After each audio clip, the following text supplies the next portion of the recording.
আজ আমি কথা বলবো তোমাদের সাথে কিছু খুঁতখুঁতে পাবলিককে নিয়ে।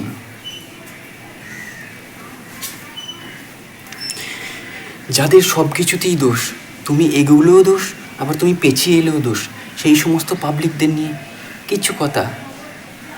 দেখো তো মেলে কি না।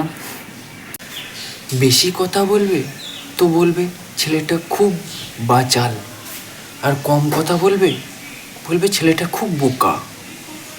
আবার যদি সবার সঙ্গে মেলামেশা করো তাহলে বলবে ধান্দাবাজ।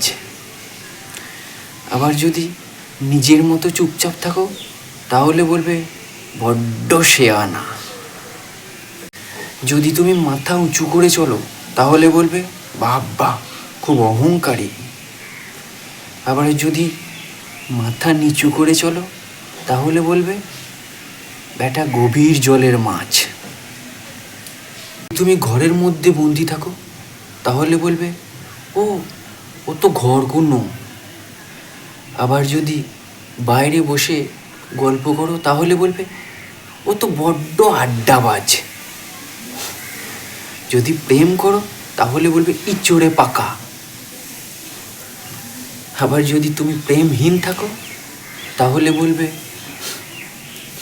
ও হাঁদারাম, ওর কোনো ক্ষমতা নেই। এদিকে গেলেও দোষ, আবার ওদিকে গেলেও দোষ। কিসের এত আফসোস বলো তোমরা? কোন দিকে যাওয়া যায়? যেদিকে যাবে সেদিকেই দোষ।